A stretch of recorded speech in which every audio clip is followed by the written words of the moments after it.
So a few months ago, about 3 or so, I was watching a Paul Harrell video. Those are always great. They make mine look like shit.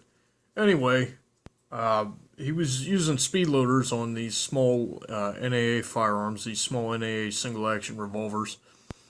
And I thought, what a novel idea. I mean, this would be the last thing I'd be shooting, and I'd probably save that last round for myself if I got down to it. Not really.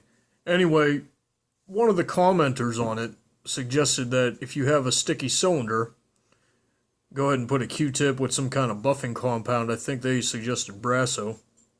But they said if you got a sticky cylinder, just, buff it out using a Q-tip and a rotary tool. So I kind of wanted to check this out and see how it works.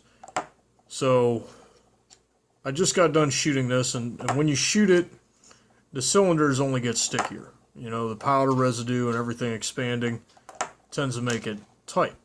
Well, I have one in particular. Now, I just cleaned this. See, those all kind of just dropped in. But when you go to take it out, one always seems to stick. Okay? So, I'm going to take that cylinder in particular. And what I'm going to do is I'm going to use a buffing compound for stainless steel to kind of just get it loosened up, because that's my sticky cylinder. So the buffing compound that I have, let me make sure I note that one. Okay, that's the one. Put that facing myself. So the buffing compound I have is this Caswell. This is White Rouge. I have a bunch of different ones of these. My brother got it because he likes to polish up his aluminum and steel pipes on his bikes. But what I'm going to do is I'm just going to take a little bit of that and I'm going to put it on this Q-tip. I can feel it going on. Yeah, it's definitely setting in there on the cotton.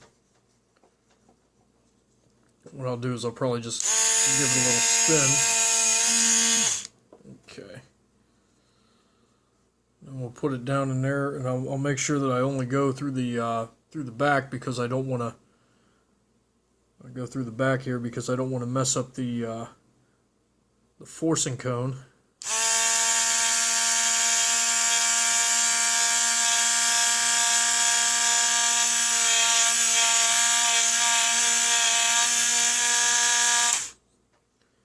That's just a little light buffing.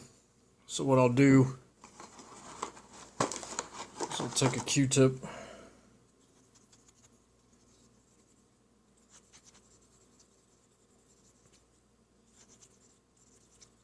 pretty sure this was the one. I'll clean that extra buffing material out in case there's any. And we'll see how things slide in there. Kind of drops right in on that one, drops right in on that one. Right on in, right on in, right on in, and right on out.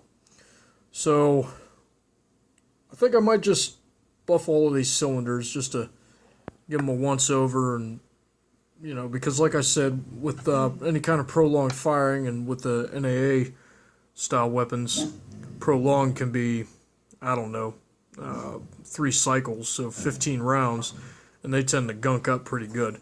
So what I'm going to do is I'm going to just give all these the buff treatment, and thank that viewer for their suggestion.